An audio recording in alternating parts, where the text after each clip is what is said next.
And welcome back once again, everyone, to Talking Toku, Boston's only podcast about Godzilla, Gamera, Ultraman, and all their other kaiju friends. I am your host, David Scrivani. I'm your co-host, Brian Kershaw. And Brian, we got a pretty cool show today, I think. We're moving away from our, rut of reviewing movie after the occasional TV show, because I think that's just going to get kind of old really quickly for anyone listening. Okay.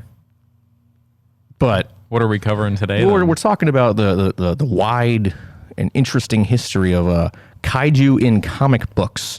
Oh, yeah. Yeah. It's going to be cool stuff. There's a lot of reading. Yeah. What our listeners totally still do. I know, right? Who reads anymore? It's 2021. Everything's audiobooks. Yeah. Or motion comics. When are we going to get that sponsorship with Audible? Audible. I mean, I'd love to. Okay. But I don't think there are any. Oh, well, you got to email them. There's the novelizations for all the MonsterVerse books, but other than that, there's not many Godzilla books in existence.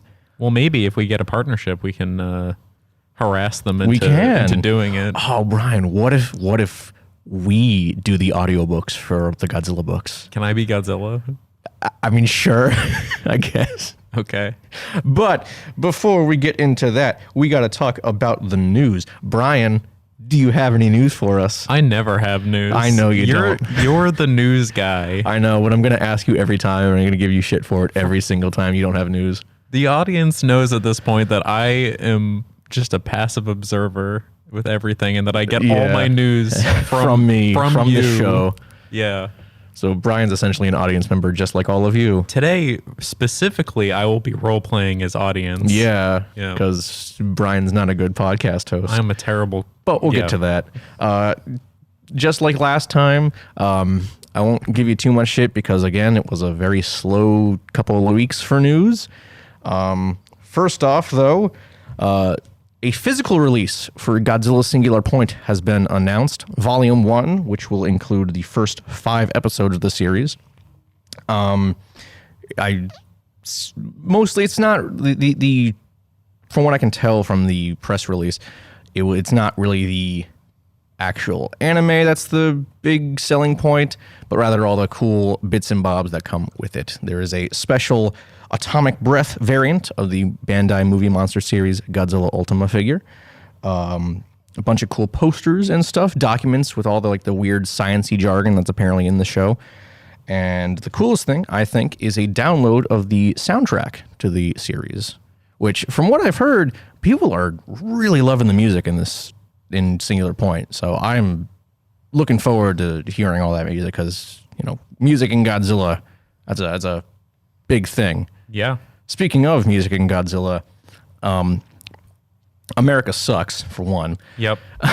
But for context on that, yesterday, as we're recording this, May 31st, Memorial Day, was Akira Ifukube's 107th birthday, I believe. And in everywhere but the States, because it was Memorial Day, Google had a nice Google Doodle for Akira Ifukube's birthday. Of course.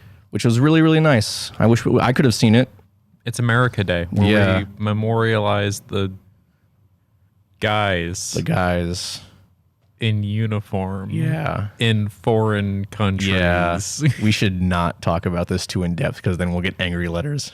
I didn't say anything. I didn't say anything either, but I feel like if we keep going, we might. Okay.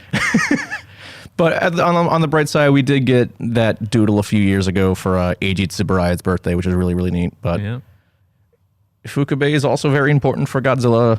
There should be a toggle for America, no America. Oh, there should be. Yeah. I mean, I think that's just called a VPN. Yeah, I have a VPN. I should have just put it on Canada or something. Yeah.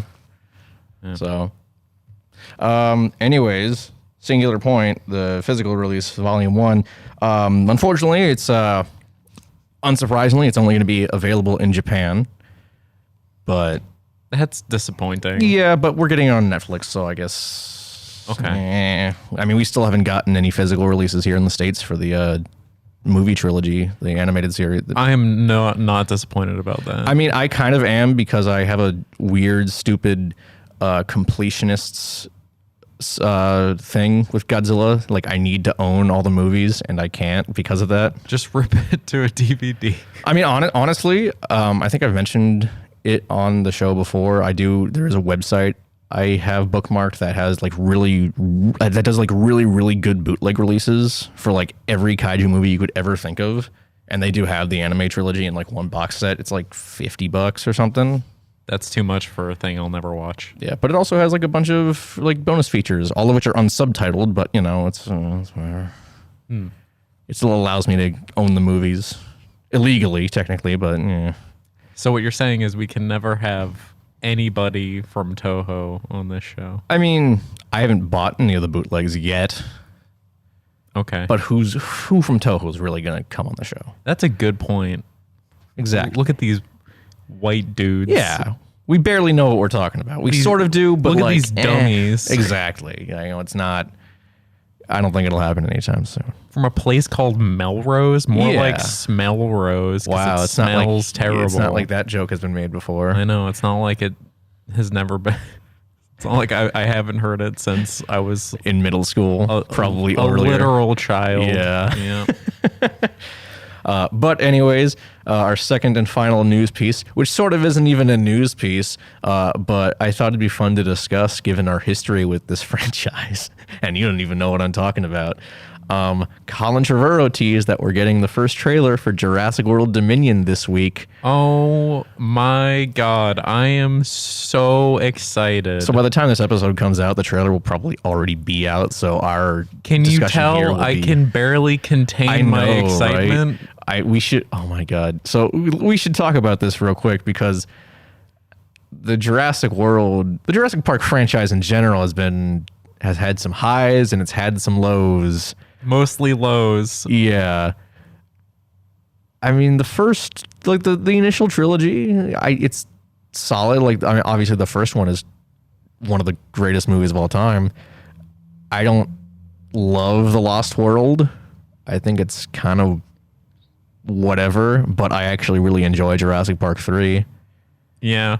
I thought Jurassic Park 3 was the least bad one. Yeah. I mean, granted that's a low bar, but like I think Jurassic Park 3 is a really really good fun like big dumb action movie. Yeah. I mean, I think it's done by Joe Johnston, who did The Rocketeer and the first Captain America movie. I remember The Rocketeer. Yeah. He's a good director. Yeah. And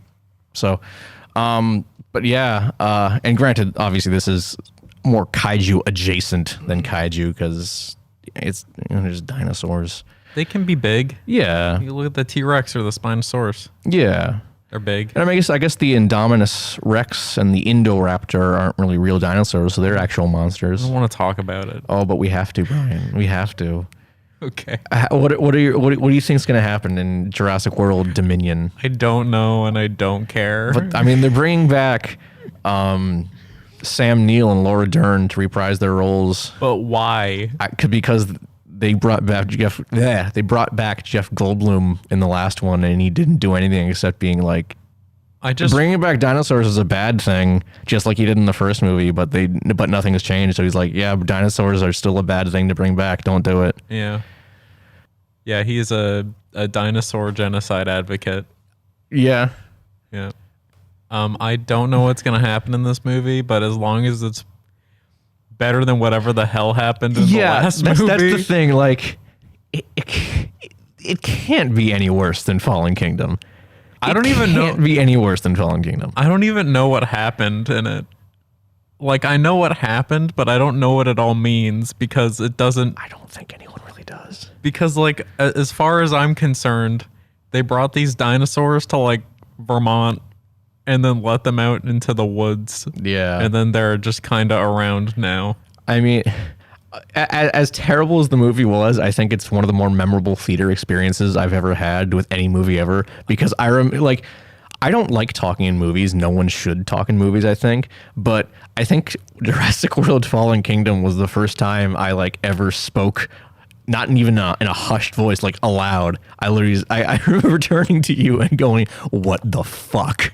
I just remember, and you know which part I'm talking about, right? Yes, I remember that almost everybody around was It was just grown. They had the same reaction to the reveal, where it was just, what? Yeah. Excuse me? It's the weirdest thing too, because the director of that movie, J.A. Bayona, did A Monster Calls, which we also saw together, and I thought it was really good. I think you thought it was really good too. A Monster Calls is a really good movie. Yeah, so I don't know how he went from A Monster Calls to something as terrible as Jurassic World: Fallen Kingdom. I literally don't know. I've never had such a confusing movie experience in my whole life, because like it was unequivocally bad. Yeah. There was like almost nothing good about it. I've been meaning for a long time now to like get really drunk and watch it. And I can't bring myself to do it. I think I remember when we went to G-Fest a couple years ago, we had some downtime. Like there was nothing really going on. So we were in the hotel room. We turned the TV on. Jurassic World: Fallen Kingdom was on. I said, "Hey, look." Yeah, and we watched it for like 10 minutes before we was like, all right, I can't do this. No more, please. No, and also on that subject, just because I don't know why it became such a huge joke between us, but I ended up naming my car Blue. Yeah, after the Velociraptor. Yeah, after the titular character Blue from the new Jurassic World trilogy. I named it Blue because it's blue. Yeah, and I thought it was funny. Isn't that real original, everyone? I really don't know. I don't know why it was so funny, but it was fun. I think it was just funny because Jurassic World was such a bad movie. It was really funny. They gave Blue a blood transfusion from a completely different species. They did. I totally forgot about that. I mean, the science in the Jurassic Park franchise is already pretty to begin with, but like even between humans, you can't do a blood transfusion between different blood types. Yeah, like how do they know? I don't. If it would be like getting a blood transfusion from like an elephant. I feel like if we keep talking about this too in depth, this will just become a Jurassic World episode instead of a Welcome comics to the episode. Jurassic World: Fallen Kingdom podcast. I mean, honestly, I think we're gonna have to do an episode on Dominion when it comes out. Probably. I'm not gonna like it, but we're gonna have to. No. Okay, and let me just talk about the last thing about Jurassic World that I really hate. Why is the plot point in both that people are bored of dinosaurs? How does that even happen? I don't know.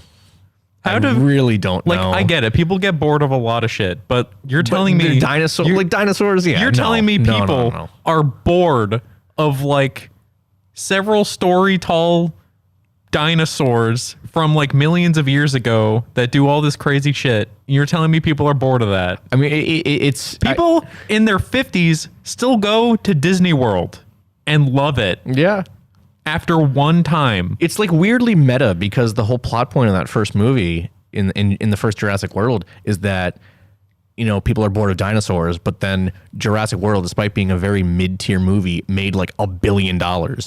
So people clearly aren't bored of dinosaurs. Oh, it's so meta. They're still watching the same movie over and over again. It's unintentionally meta, and it's not a good thing that it is. No, especially because that movie is basically just like 70% nostalgia bait. It absolutely is. I remember when I first saw it, I was like, wow, this movie's awesome. And then I watched it a second, I'm like, oh, this movie's not so awesome. Like if it was a video game, it would be like a Call of Duty game with the amount of reused assets in it.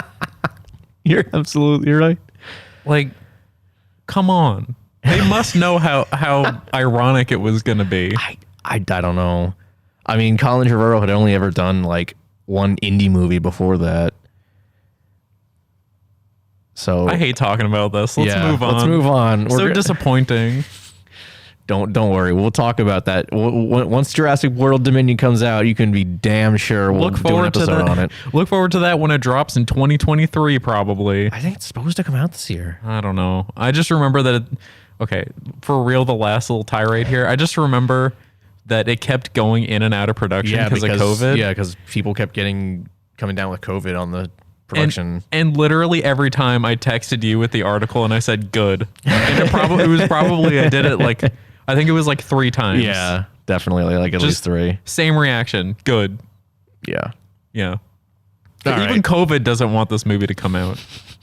All right, that's enough on Jurassic World, I think. Let's move on to our main topic at hand. Kaiju in comic books. Yeah. Brian, so audience, putting you on the spot. So audience, today, I owe you a little explanation. I'm very busy and I don't have enough time to read stuff like Dave does.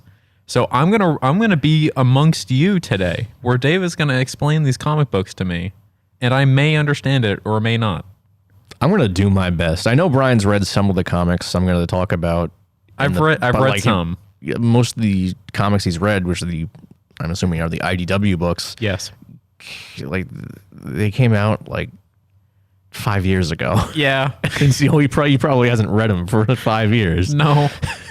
So we're gonna do our best here. Well, yeah, he's gonna carry today. Yeah, I'll do my. I'm like 70% sure of myself that I can do this. Maybe like 60. And also, we filled up like half the episode with Jurassic World. Yeah, with Jurassic World. Maybe not half. We're only like a quarter. It's like 16 minutes in right now. Well, you know.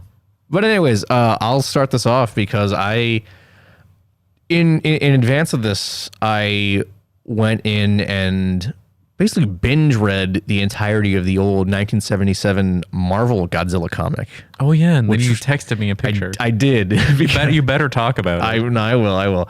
So I had actually never read the Marvel Godzilla comic before. I had read the final issue of it because I actually had a copy of the final issue that I bought from a comic store back when I was still living in like on the West Coast in Oregon. I could be wrong about that. I don't remember. It's been so long. But it's interesting, the comic. I mean, it's very clearly a product of its time, 1970s Marvel Comics. It's, kind of over the top and cheesy and goofy. Yeah, which is not a bad thing. I mean, I actually really enjoyed it for the most part. It was kind of slow starting off.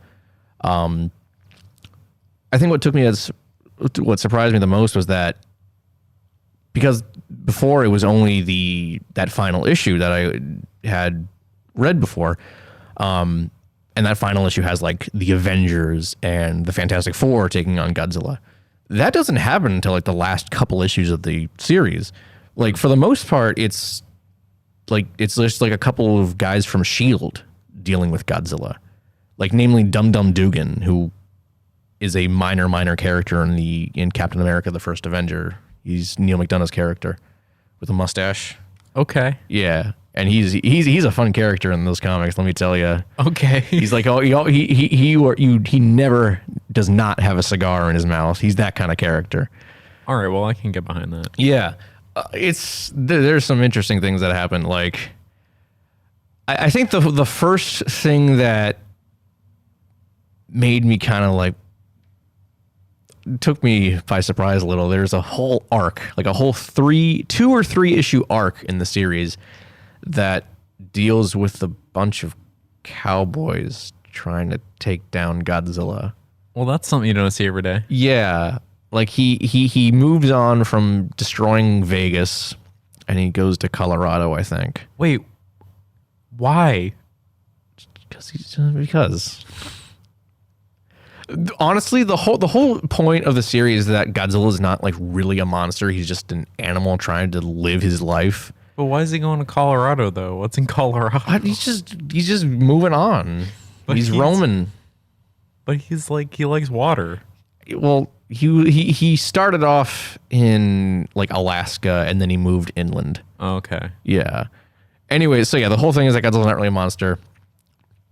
And he's just kind of trying to live his life and people keep bothering him. And that's why he's destroying things. So, yeah, there's a whole subplot. They just keep at it's like you get like some Jehovah's Witnesses walk up to him every once in a while. He's so bothered. He just destroys cities because he hates it so much. He's like, leave me alone. I don't want your pamphlets. Yeah, there's a whole subplot where this one guy who owns a cattle ranch, his cattle are missing, and one of his farmhands like finds Godzilla eating the cows. They're like, oh, we need to stop Godzilla from eating all the cows. How do you just find Godzilla? He was just there. He was snacking. He was hungry. Was he like laying flat on the ground? No, he was kind of like sitting down.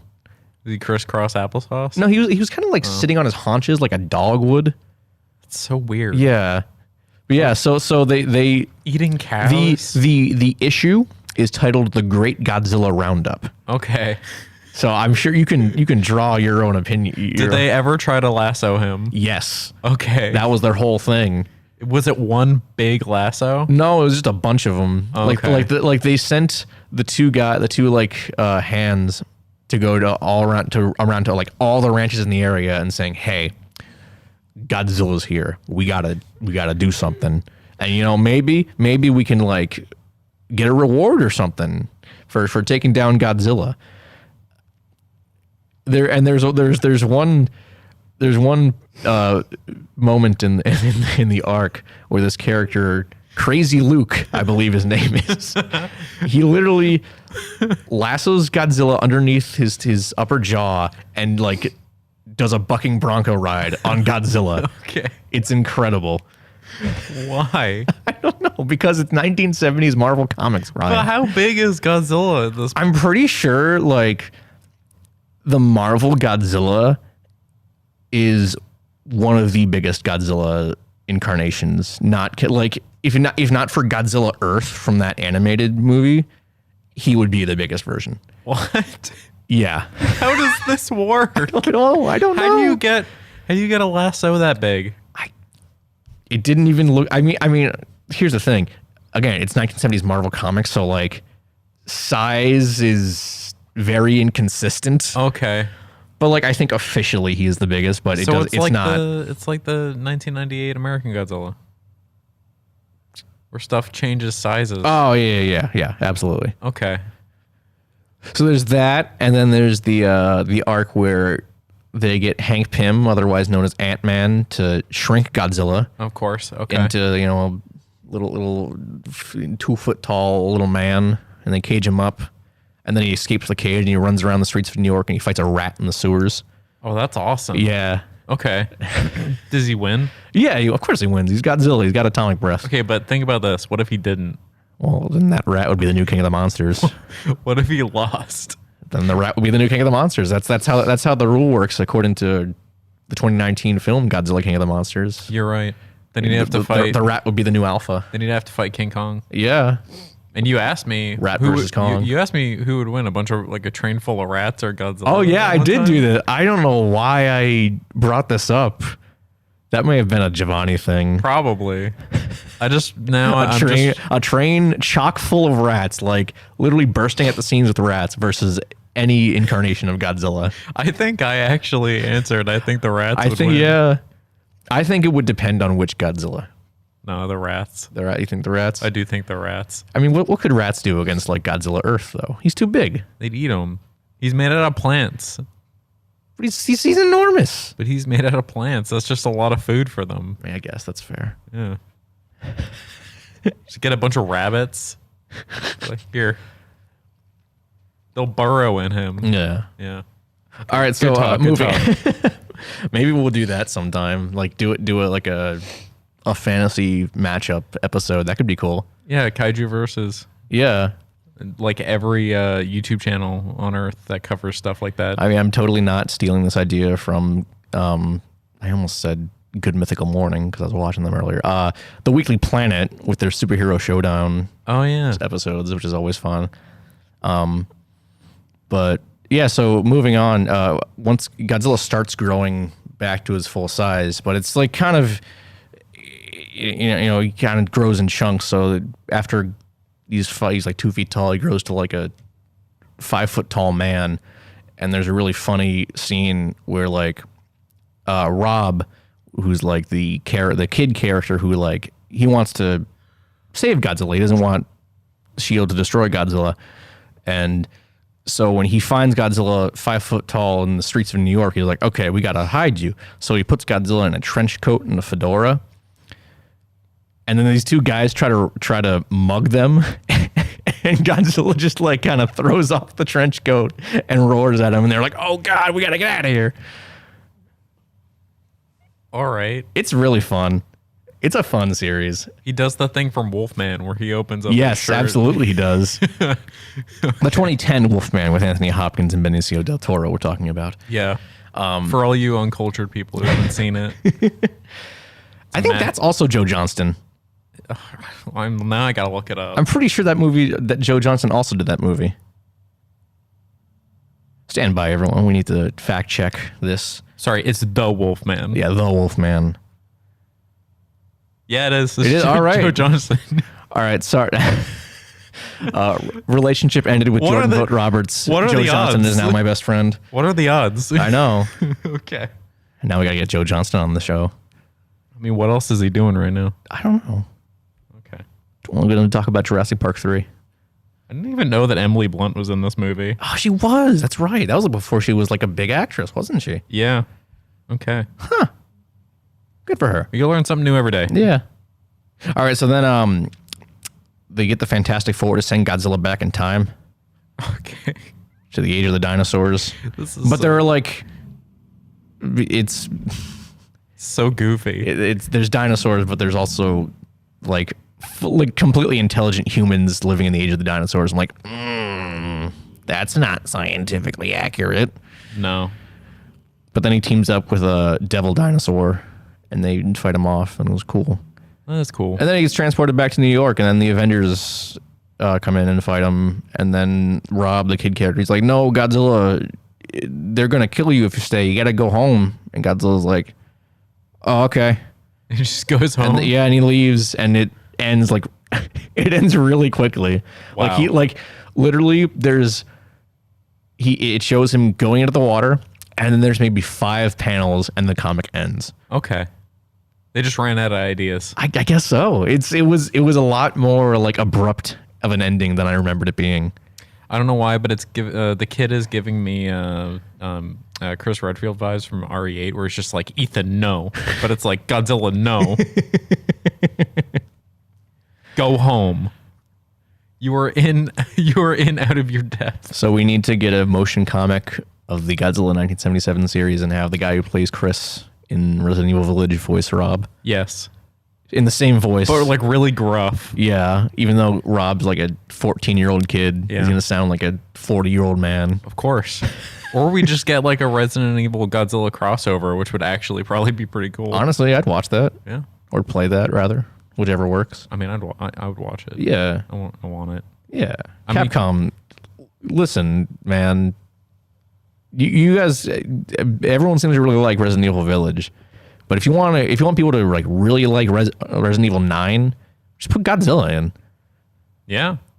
I mean, yeah, you had that big zombie T-Rex in RE6, but like, that's you got to take it a step further. You know, you'd basically guarantee the entirety of Japan buying your game. Exactly. You know, everyone would. Because if there's one thing I know about Japan is that they love Resident Evil and they love Godzilla. Exactly. They didn't like 7 though. Yeah. No, they didn't like 7. That's why Village is not scary, because they thought Biohazard was so scary. Yep, they just wanted Big Woman. Yeah, I can't blame them. And Fishman. Yeah. Yeah. All right. Well, let's get back to comics. Yeah, that's the Marvel Godzilla comic. Oh, we should have an episode of just like good crossovers.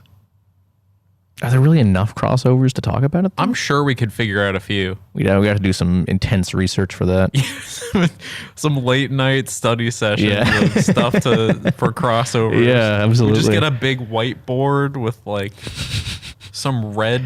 Yeah, we'll be like that, Some red that yarn. meme from It's Always Sunny in Philadelphia with Charlie Day. Yeah, it would be so cool. And then we can take a picture and upload it to the Twitter. Follow us on Twitter. Yeah, the one I barely update Yeah, because that's I'm right. not a good podcast host. No, maybe I should do it because I'm probably on Twitter more. I'm on Twitter all the time. I just never tweet. Oh, okay. I just like I mostly just scroll through my feed and hit like. Okay.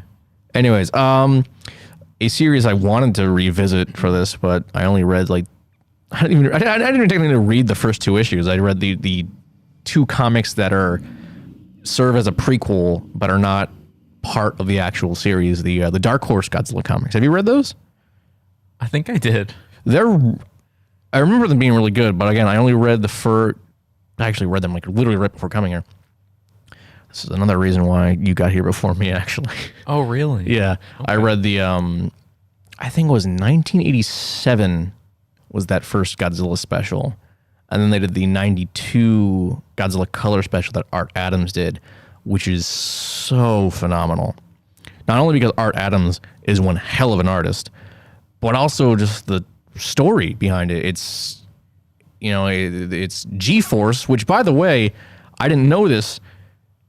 The G-Force in the Dark Horse Godzilla comics, that predates G-Force in the Heisei films. Oh, okay. Because G-Force first showed up in the comics in 92. G-Force in the movies didn't show up until 1993 with Godzilla vs. Mechagodzilla 2. So I thought that was an interesting tidbit. So what you're saying is G-Force is a product of Dark Horse Comics and not Toho Studios. Okay. So Toho, give them the money. I mean, they allowed Dark Horse to use the character of Godzilla. I don't think they need to. Give them the money. Dark Horse gave them the money to get Godzilla. Okay. But anyways, yeah, it's their G-Force goes to this remote island to evacuate the all the islanders because, hey, Godzilla's coming, and you don't want to deal with Godzilla, but the islanders are like, oh, whoa, we're fine. We don't need to leave because we got this giant statue, Gekido Jin, which is basically just Daimajin, just in Dark Horse Comics, and he's got a big ass hammer. Oh, I like hammers. Yeah. Okay. So yeah, it's essentially the Godzilla versus Daimajin that we never actually got. That's awesome. It is. It's really cool.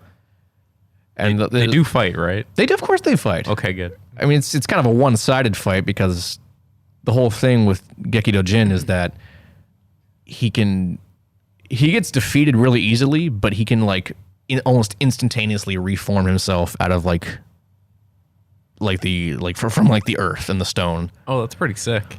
Yeah, so there's a whole thing in the comic where Godzilla, because he starts off really small, but every time he reforms, he gets bigger and bigger. So the whole thing is at first he barely even comes up to Godzilla's knee, and so Godzilla kind of wipes the floor with him immediately, and then he keeps putting him back down because he's not giving Gekido Jin a chance to reform himself entirely. So G-Force has to use the lightning storm to shock Godzilla and give Gekido Jin a chance to really reform himself to actually stand a chance against Godzilla. It's really cool. And again, the art is absolutely gorgeous. Praise be to Art Adams, who still does an absolutely phenomenal job. He did the covers for the Godzilla vs. Kong tie-in comics, and they're absolutely gorgeous. Yeah, I mean, it kind of ends on a cliffhanger of sorts. Godzilla escapes. Gekido Jin's dormant in the ocean this time. Is he too big now? No, he's not too big. He's just done. He did what he woke up to do. My job is done. I must rest. Yeah, all the islanders are safe, so he's back sleeping again. Okay. And I wish I could remember more plot details of the actual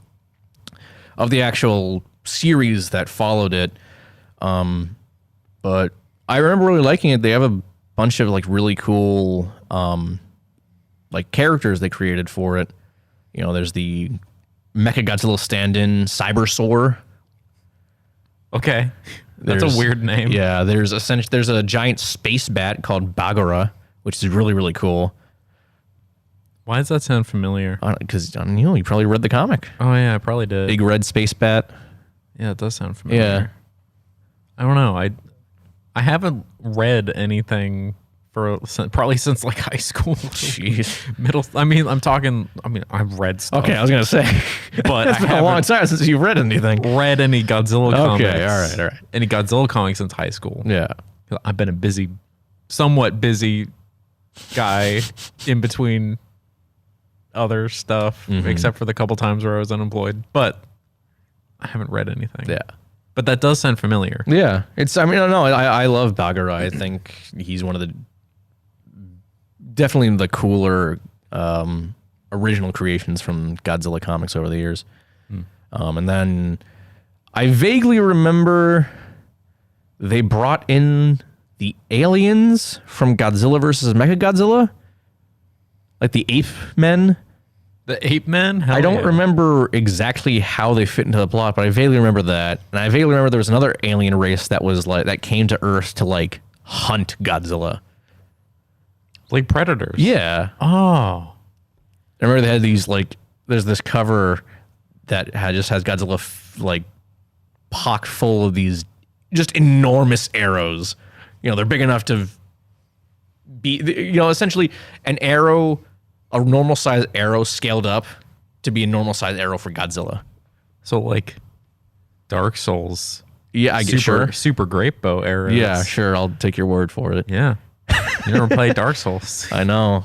There's some kaiju in Dark Souls. It's true. You can do an episode on Dark Souls if you really, really want to. I don't think the audience would care enough. Yeah, probably not. Not for an episode. Not for a podcast about giant monsters. No. And then the final issue that I was not even aware was the final issue until very recently is this really cool issue where Godzilla goes back in time, not really explained why, to the dinosaurs, and he fights this weird alien monster called the Stranger.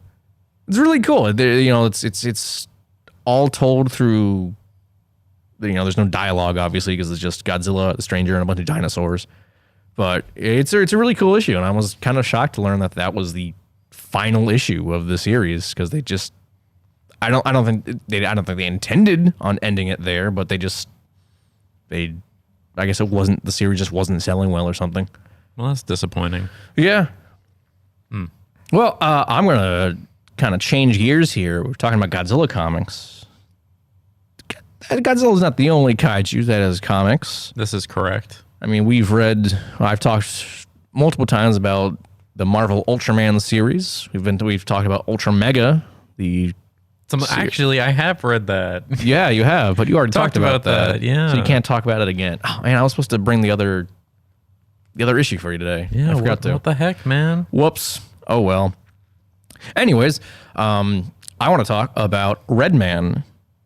Red Man? Red Man. Okay. From our good pal Matt Frank. Oh, okay. Which you haven't read Red Man yet, have you? No. Oh, you should. It's really, really good.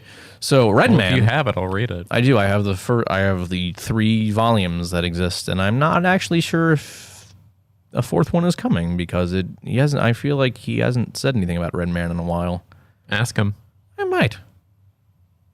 I hope he does more. It's a good series. He's a good artist. He is a good artist. Yeah. So Red Man, I actually considered like reaching out to him to come on the show and talk about like Godzilla Rulers of Earth and Red Man, but I forgot. I didn't forget. I just kept putting it off, and then it was like yesterday. I'm like, it's Memorial Day. It's too last minute at this point. Probably shouldn't do it now. It's probably too last minute. But so Red Man was a kind of an offshoot of the Ultraman series, and I think I've touched upon it briefly because when they announced Avenger Fight a couple weeks ago, I talked about that. It was just 5-minute episodes, really, really, really low budget of this titular character Red Man just beating the absolute shit out of various kaiju, and it kind of became like this cult thing because I've never actually seen this show. It used to be on the Tsuburaya Productions YouTube channel. It's since been taken down. I don't know why. It kind of became infamous because I guess Red Man was like really, really brutal with how he killed these kaiju. Oh no! So when Matt Frank got the opportunity to do a whole graphic novel series on Red Man, he like really leaned into that to the point where he made Red Man into basically, I mean, the full title of the book is Red Man, the Kaiju Hunter. That's pretty awesome. It's really awesome. Like it's some of Matt's best work. I want to say it's the last chapter of volume 2. Where he fights Red Man Dark, which was not a thing in the original TV series. But it's the way he does the battle. It's like both Red Men are like silhouetted against the kind of psychedelic design that the original Ultraman uses as an opening, which if you haven't seen it, you don't know what the hell I'm talking about. But, believe me when I say it looks absolutely incredible. I believe you. Yeah. I mean, I think my favorite part of Redman is how it's light on story, but there's enough of a story there to keep you reading. Like, because again, the original Redman is just him beating the shit out of kaiju. And to an extent, that's what the comic is too. But there's enough story threads there to like keep you going, because there is a narrator. Mm-hmm. There's a narrator of the book, because you need at least some dialogue in this. Well, dialogue, just something to read, essentially, other than various monster roars. Right. And you don't really know what's going on with that narrator. Like, it seems they're talking to the reader as if they were an audience member. And that kind of plays into the plot, where it's like, Redman is a TV show. I'm trying to remember how this was, because this was all in Redman Volume 3, which I haven't read in a long time. I've reread the other two, but I haven't reread the third volume. But essentially, I'm going to butcher this. This is why I should have gotten Matt on here. Damn it. Let me call him right now. Who is this? Matt, it's me. I need help. I asked you for that, to use some of your art in that old, some of the Gamera art in our current picture on Facebook. You can give us a hand, please. I might just kill it here, because I can't really remember how the story went. I'm sorry, but hey, read Redman. It's really, really good. So disappointed in you. I'm supposed to be the audience member. Listen, Brian, you didn't even read anything. I'm disappointed in you. You're right. You can't talk. You are not one to talk. Curse my other obligations in life. Exactly. How dare you have other things you have to do? It's a shame. How dare you have your own life to live and responsibilities you have to keep? I don't know. I'll never forgive you for this. I mean, I really should be clearing every week in between to do stuff for this show, but I just don't have time. See, that's why I just want, when we're doing movies, I just wait until like 10 o'clock at night, and then I'll watch, and then I go right to bed. The day before? Not the day before, just okay. In general, because that's when I usually watch movies. Is like 10 o'clock at night, when everyone's gone up to bed, and I have the living room to myself. Fair enough. Yeah. Okay. But yeah, read Redman. It's a good comic. Can I borrow it? You can borrow it, yeah. Cool. Next time I see you, which will hopefully should be Friday. Give me Ultra Mega issue 2 and then Redman. I'll give you Ultra Mega issue 3 too. Oh, okay. That came out already? Yeah, I haven't read it yet, but I'll read it before Friday. Okay. Sounds good. Yeah. You want to talk about the IDW Godzilla comics? Sure, I kind of remember the ones you've actually read. Yeah. I don't know. I don't really remember any of the plot details, gonna be honest. I don't really remember any of it. I just remember that I did read it. You did read it. I did. All right. My memory's real bad. I'm gonna just throw out some titles and see if you remember any of them. Okay. Godzilla Kingdom of Monsters. I do remember that. Yep. Do you remember it? Do you remember anything about it? No. It wasn't great. Okay, I'm not surprised. It took, I think it was like a 13-issue series. It took 6 issues, literally half the series, until we actually got a main character. Okay, that's disappointing. Yeah, and by that point, the art had changed. Like, they changed artists, and the art was not good. Oh no! Like the first couple issues were done by, I want to say Phil Hester is his name. Yeah, Phil Hester, and he's a really good. I really liked his art style. It was. And then they changed it halfway through, and it just it didn't look good. That's disappointing. It looked really sloppy. And I'm sorry for whoever really liked that art style, but it wasn't for me. I thought it was really not good, at least compared to Hester's work.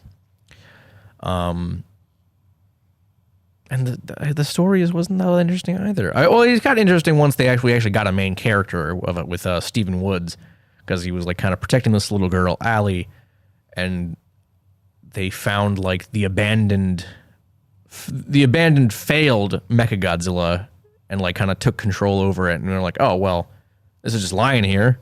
We may as well take it. You feel like that whoever made it probably would have taken it just to scrap it or something. Probably, you know. It's a government project, probably. Yeah, Yeah. of course it was. The government probably should have taken that and locked it away somewhere. Yeah, you know. You know, like a competent government. It's America, Brian. Oh, yeah. Okay. So that's not really the case. All right, Now, never is it? mind. I'll use the new title, because if I just say the title Godzilla, it won't mean anything to you. No. But I know you have the whole series in one thing, Godzilla, History's Greatest Monster. Yeah, I do have that. Do you remember anything about that series? No. Oh, well, it was really good. Okay. It was a marked improvement from Kingdom of Monsters. I should probably reread it Yeah. because I remember buying it, reading it, and then kind of putting it on my shelf. Yeah, it follows like a mercenary team. It's a sequel to Kingdom of Monsters, and it follows a mercenary team that they essentially get paid, billions of dollars to take down giant monsters. Oh, so it's like the A-Team. It's like the A-Team, Okay. but with Godzilla. Awesome. Yeah, it's really cool. Yeah, I should definitely reread it. I can't remember who the artist was, but I remember the art was really neat, and I remember they're like all the characters like have their own reasons for not liking giant monsters.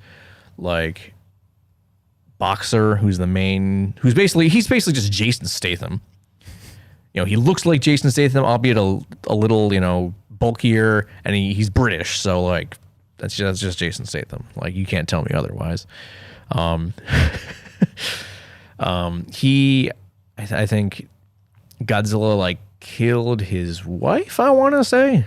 Okay. Is how it was, and his son like hasn't talked to him since. Like his son's just taken a vow of silence because he resents his father for letting Godzilla kill his mother. Well, that's just sad. Yeah. Huh. He finally speaks at the end of the series though. Well, that's good. It's nice. It was a nice series. The biggest one, Godzilla Rulers of Earth. I think I also read some of that. That's the one Matt Frank Yeah. did. Yeah, I read some And also of Jeff it. Zorno. I read some of that. I think I have... I don't actually remember. But it does sound familiar. It's good. It's a good series. It sometimes leans a little too heavily into fan service for my liking, but some people like that. I mean, the opening battle between Godzilla and Zilla is really, really cool. Finally Zilla is given something interesting to do. You know what? I do think I remember that. So I think That was like in the very early issues. Yeah, I think I remember reading. Yeah. Maybe borrowing it from you. I don't know. I don't think I actually own I don't it. think I ever owned them. I'm pretty sure you have at least like the first trade. I think I have a graphic novel Yeah. that has like a bunch of these opening issues. So probably. I think you have. I do remember you having the first. I think I even borrowed it from you at one point. Yeah, probably. But yeah. But it's good. Despite the overabundance of fan service, I think it's a really good series. I mean, let's be honest here. A lot of Godzilla's fan service stuff. Yeah. You could argue that the last 20 years of Godzilla have been fan service. Yeah. Honestly. Yeah. Prove me wrong. Absolutely. I mean, the anime series. I mean, Shin Godzilla. Shin Godzilla is definitely not fan service. Yeah. It was more just like telling fans to stop it with the fan service. Yeah. And you had some people that absolutely hated that and threw a fit. Mm-hmm. But that's neither here nor there. So yeah, Rulers. I think with Rulers of Earth there was a lot of good to it. Like we finally get to see monsters like Varan and Titanosaurus. Oh, I remember that And one even- of the last issues, Varen just showed up. Yeah, he has a really cool battle of with the- Rodan. one of the like later China, I think. One of the later issues in the ones that I have, Varen just kind of shows up. They even bring Sanda and Gaira in, who were never even in a Godzilla movie. They were in War of the Gargantuas, but they never crossed over into Godzilla officially until Rulers of Earth. And it was really, really cool. And then they even it gets really crazy because ends up being there's two warring alien races.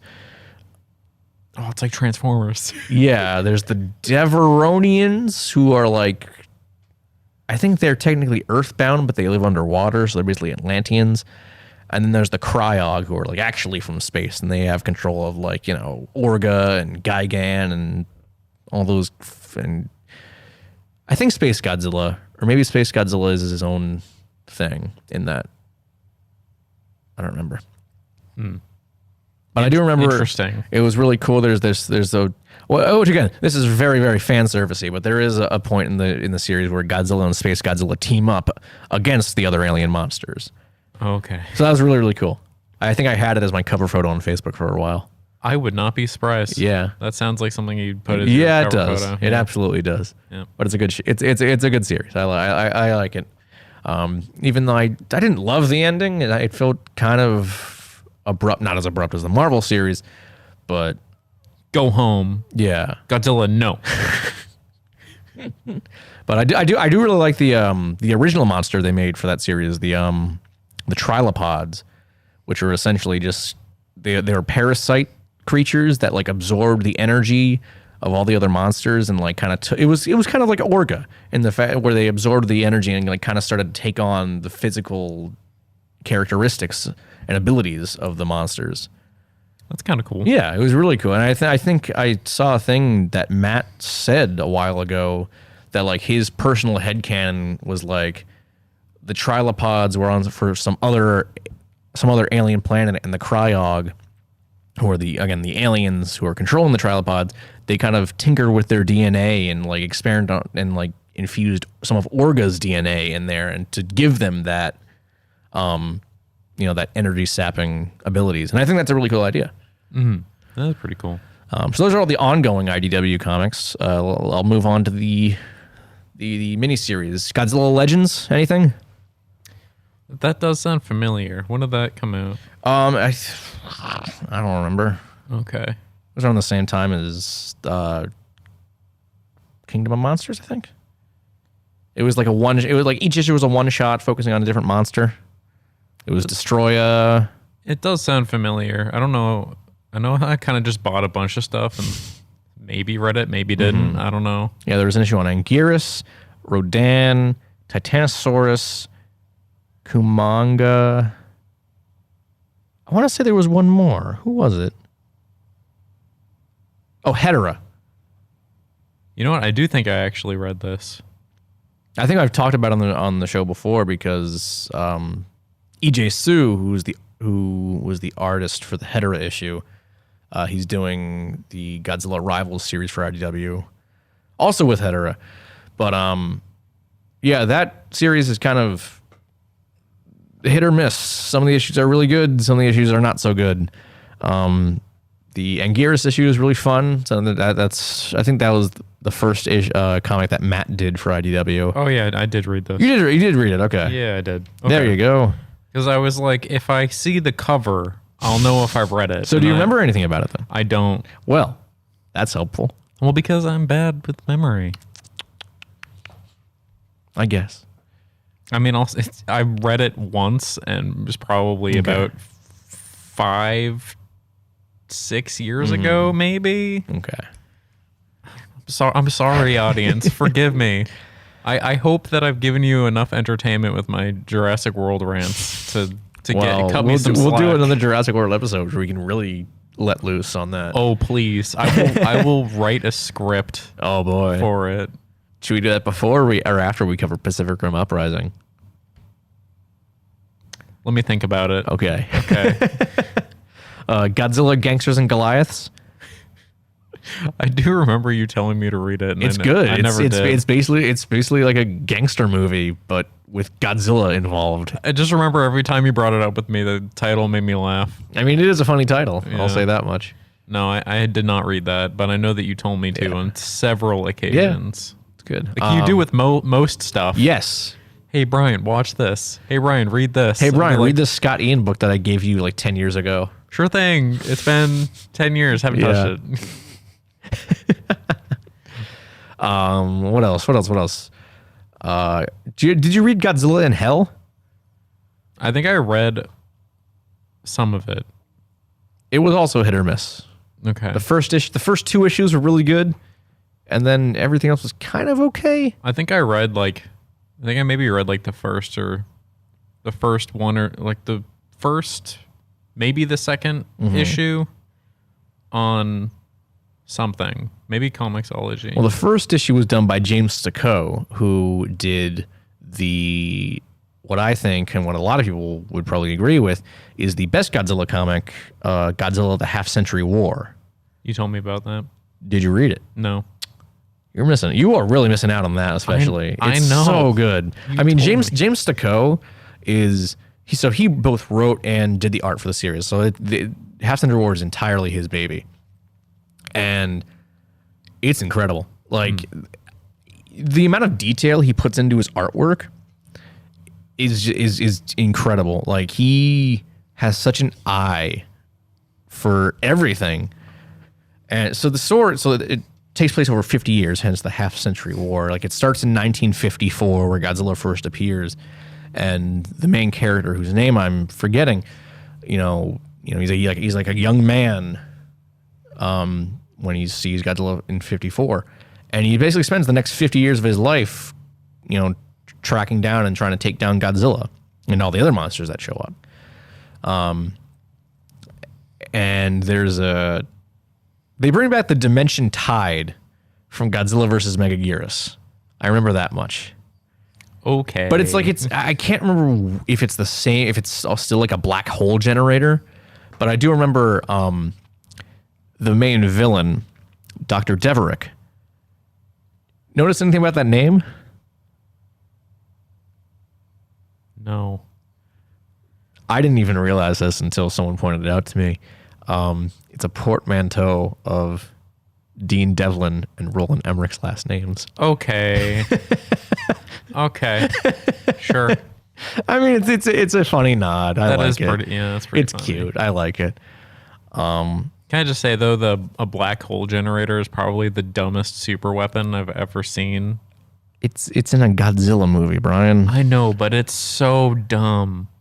It's great. How dumb is it compared to just a giant robotic version of Godzilla? I mean, That's awesome. so is a black hole generator. That's cool. Black holes are really dangerous. I mean, yeah, but like it's cool. You could spaghetti the The whole Death world. Star is dangerous, but it's cool. Yeah, but got blown up because it sucks. But it's cool. Okay.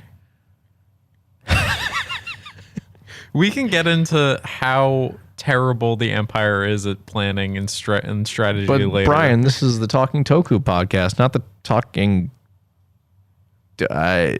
Empire podcast. Yeah, I know. I tried to think of something. Well, there's that one picture of Godzilla fighting the Empire.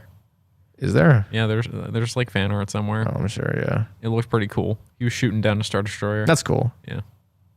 Cool stuff. Another crossover. Yeah. Yeah. You think the Death Star would kill Godzilla? Probably. Probably, Yeah. I mean, unless he's just like floating in space.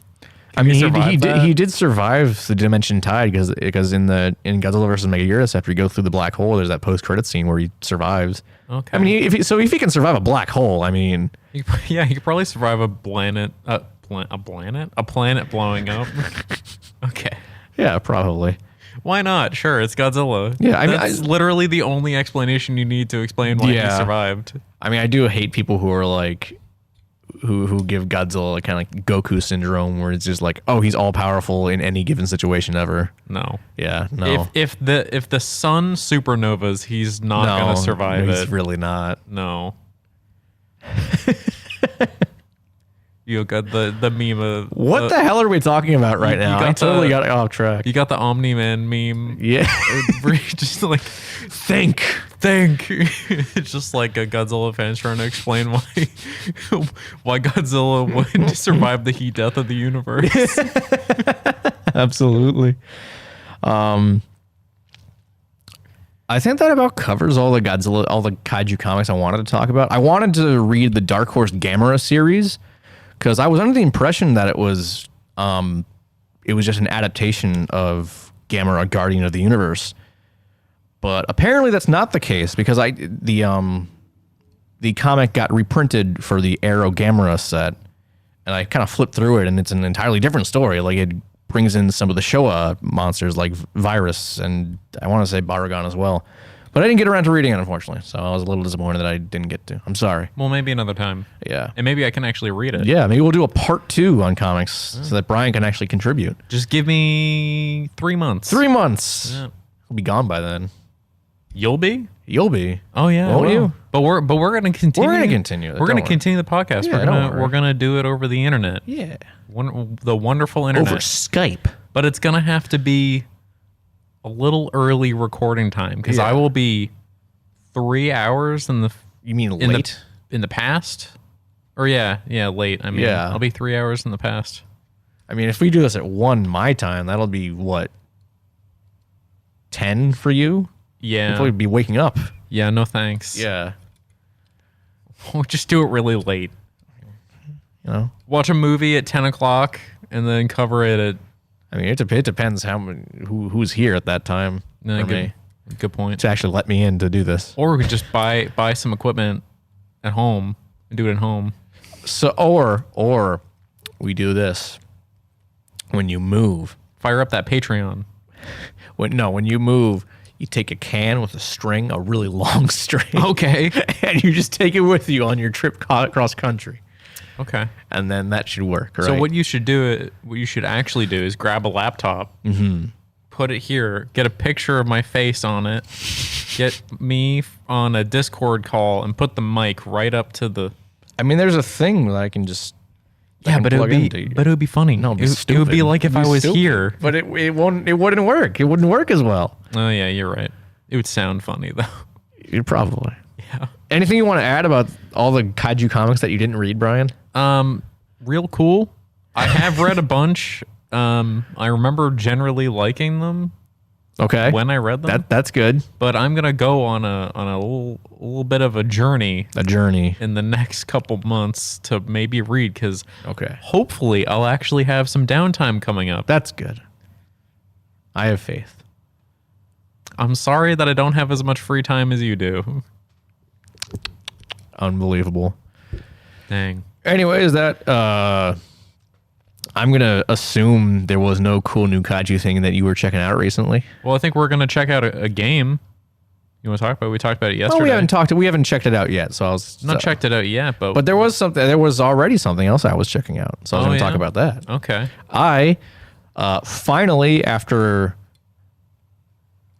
probably 7 or 8 years after initially starting the game, I finally went back and played through the entirety of Shadow of the Colossus. Okay. Back in high school, I played the PS3 version through PlayStation Now. Good for you. I know. I beat the first 6 Colossi, and then because I was using a free trial of PS Now, I never went back to play it again. Oh, but I think the remake was the remake free with Plus. Yeah. So that's the reason I have it. So I finally went back and replayed it and played through the entire thing. Gorgeous game. There's a reason why it is like quintessential PlayStation. Absolutely, game. Yeah.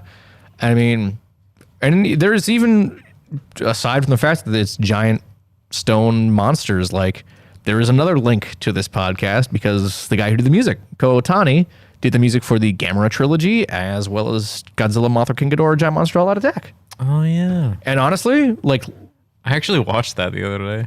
Oh, GMK? Yeah. I was just like, I'm going to throw on a movie. And yeah, it was entertaining. Yeah. So you could even talk about that when it comes your time to talk. But I'm still talking about Shadow of the Colossus. All right, I have thoughts about Shadow of the Colossus. All right, talk about it. I have hot takes about Shadow of the Colossus. Okay. Do you not like it? I know I like it, but halfway through, some of those Colossi are straight up not fun to fight. Yeah. I want to say the 11th Colossus, where it's like, what's kind of like a boar, it has like the tusks, and you got to like get the fire to knock him off the cliff. I don't know if it was like this in the PS2, PS3 version of the game, but the camera is god awful. It was like that in the original. Okay, because you know what you got to do during that Colossus, you gotta learn to knock over the torch so you can get the torch and scare him off the edge. But the problem with that is that every time I went to go grab the torch, I'd get hit. I get hit into a corner specifically, and the camera has a mind of its own, so I can't see what the hell is going on. And not only that, but because Wander, the character you play as in Shadow of the Colossus, takes 7 fucking years to get back up, I would get hit again into the corner and then stun locked again and again until I died. And I'm like, wow, I'm not having a good time with this right now.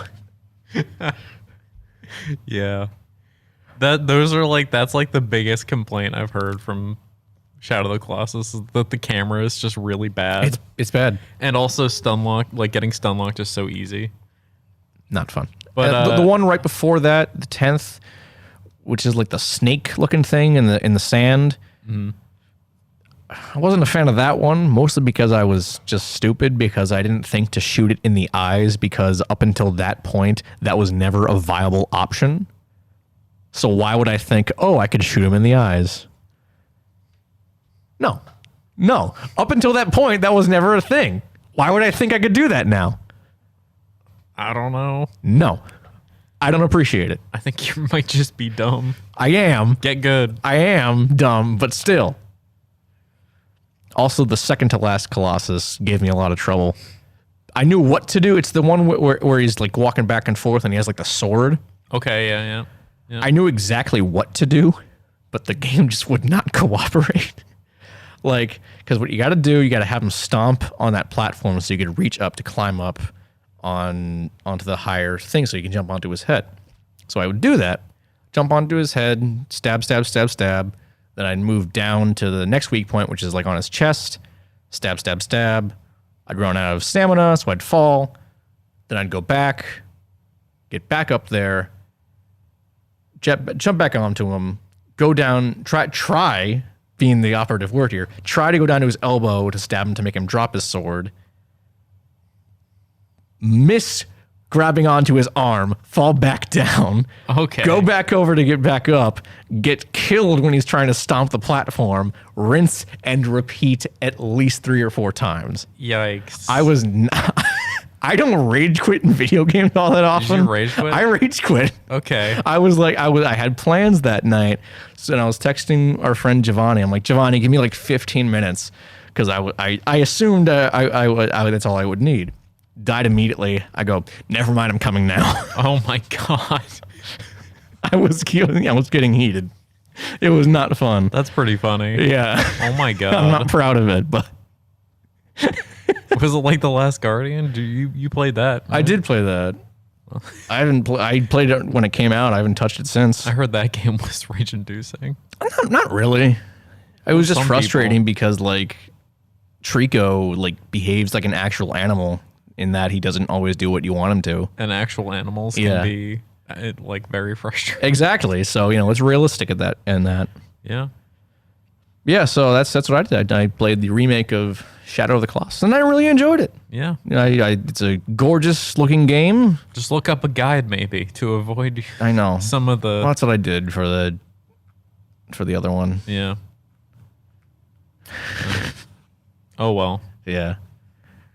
So did you want to talk about GMK for a little bit? Yeah, I mean, I've seen it.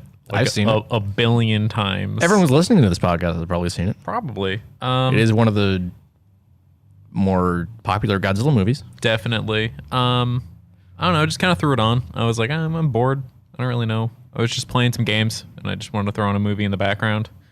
So you're playing games, and all this time to play games when you could have been reading comic books, Brian. Well, it was at like 10 o'clock at night, and I was too tired. Brian, I was reading comic books at like 2 a.m. last night. Oh well. Anyways, this was like my one day off. Okay, by the way. all right. My one day off. Okay. So I was just watching it, and it was pretty good. I mean, it's definitely the most angry iteration of one of the most angry iterations of Godzilla. No, I'd say which is pretty cool. I mean, I think some of it can be pretty mean-spirited, I'm going to be honest. Well, that's the point. And it makes me feel pretty bad for the people. I feel like it's one of it's like GMK and Shin Godzilla and the original Godzilla are some of the only ones that make me feel like legitimately bad for people. Because for the rest of me, it's like, oh, it's just good. Yeah. So for anyone who has not seen Godzilla, Mothra, King Ghidorah, a giant monster all out attack, that is the full title. It's a mouthful, I know. This particular iteration of Godzilla is made up, is an amalgamation of the dead souls from World War II. Yeah. Not the ones who died in the Hiroshima and Nagasaki bombings, but all the victims of the Japanese. Because I guess there was this whole thing where like Japan's trying to forget the various war crimes they committed during the war. And as me being the history guy that I am, there's a lot of them. Yeah, there is. There's quite a lot of them. Japan was not good. Cough, cough. Island 731. Or Project 731. Or like the entirety of the Japanese Empire. Really. Also that. Yeah. Like, China. Yes. Hong Kong. Malaysia. So all the victims of the Japanese of World War II. The Philippines? Oh, God. The Philippines. Yeah. They combined to create a new Godzilla. Imagine all those victims put into one giant monster and let it loose on the homeland of the people who killed them. Mm-hmm. And you got one pissed off monster. And yeah, it was pretty nuts. Because it's definitely like a different spin, but like it's kind of the same idea. Mm-hmm. But like this one is definitely the most angry. Yeah, for sure. Like you can tell, like it is actually just going after people out of like hatred. I mean, there's that scene. So when we first get our up close and personal look with Godzilla, he destroys that house where all those teenagers are hanging out and partying, and then later on we see the one survivor in the hospital.